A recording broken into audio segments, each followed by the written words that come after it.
మీరే నా ఆశాజ్యోతులమ్మ. ప్రపంచంలో అశాంతి పారదోలే శాంతి దీపాలు మీరే వెలిగించాలమ్మా. తప్పకుండా వెలిగించుతారు మాస్టారు. పిల్లల్ని కన్నబిడ్డల్లా ప్రేమించే మీరుండగా ఎందుకు వెలిగించలేదు? మాస్టారు, వరహారి గారు వచ్చారు.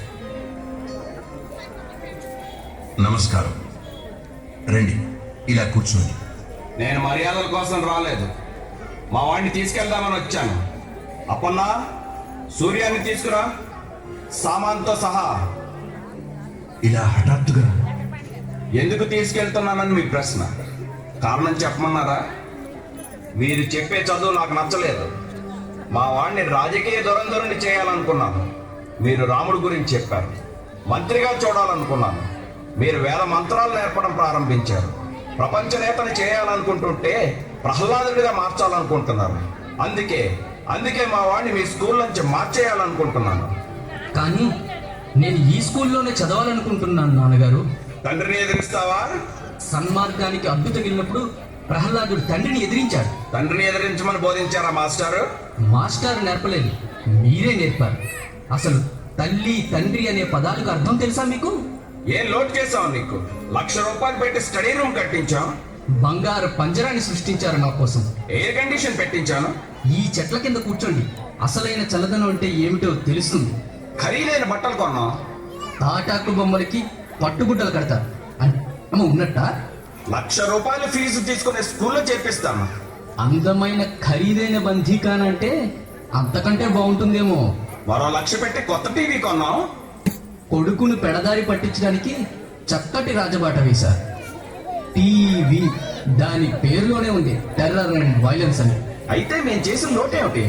నాన్న, అన్నం తిన్నావా అని ఎప్పుడైనా ప్రేమగా అడిగారా? మా మాస్టర్ గోరుముద్దలు తినిపించారు.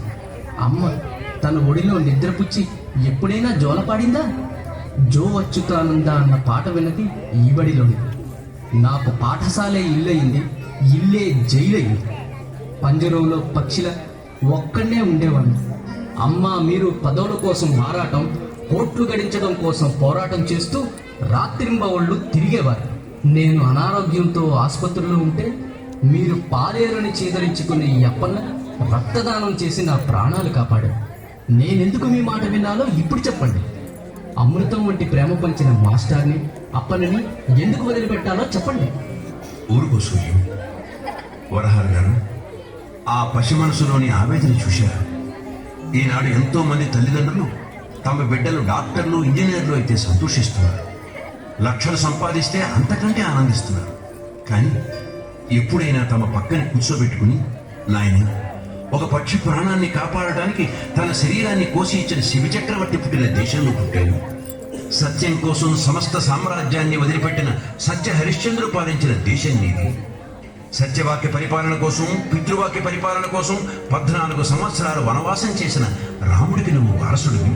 గుండెలోంచి తుపాకీ గుండు దూసుకుపోతూ ఉంటే అమ్మా అని ఆక్రందన చేయకుండా రామా అని భగవంతుడిని తలచిన గాంధీ పుట్టిన పుణ్యభూమి నీదే అని ఎప్పుడైనా చెప్పారా? చెప్పలేదు మాస్టర్. ధనం అన్ని సమస్యల్ని పరిష్కరించగలదు అనుకున్నాను. సూర్యం, మీ నాన్నను క్షమించు. అప్పన్నని మీరు చేదరించుకున్నారు. కానీ ఈరోజు అతని కొడుకు భగవాన్ బాబావారి దివ్య సన్నిధిలో చదువుకుంటున్నాడు. నేను ఆ బాబావారి దివ్య సన్నిధిలో ఆ సరస్వతీ నిలయంలో చదువుకుంటాను. ఒకవేళ సీటు రాకపోతే బాబా మీ కాలేజీ మెట్లైనా కడిగే భాగ్యం ప్రసాదించమంటాను. ఆ సరస్వతీ పీఠాన్ని శుభ్రం చేసి తరిస్తాను. బృహస్పతి వంటి గురువులు, ప్రహ్లాదుడు వంటి శిష్యులు పురాణాల్లో విన్నాం.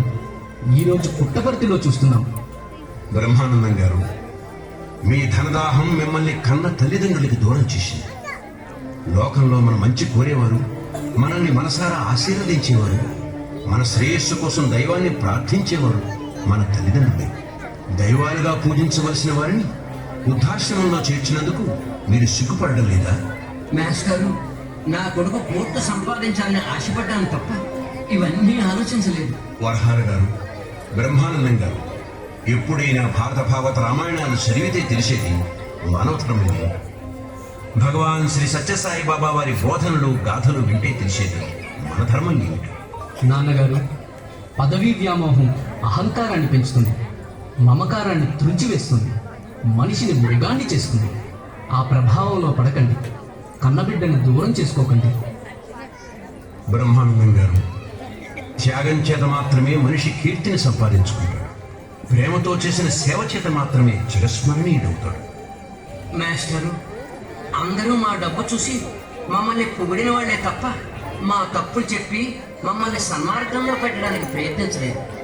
4 మంచి మాటలు చెప్పిన వారు మీరే. మీకు కృతజ్ఞతలు మాస్టారు.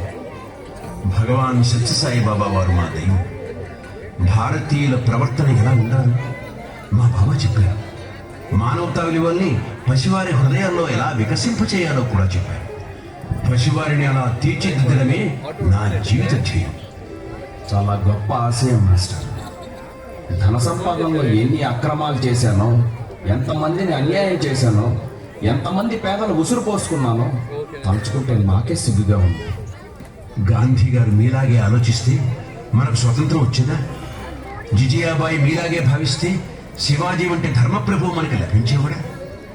మాతృమూర్తి ఈశ్వరమ్మ మీలాగే ఆలోచిస్తే కోట్లాది మందికి ఉచితంగా మంచినీరు, ఉచిత విద్య, ఉచిత వైద్యం లభించేవా?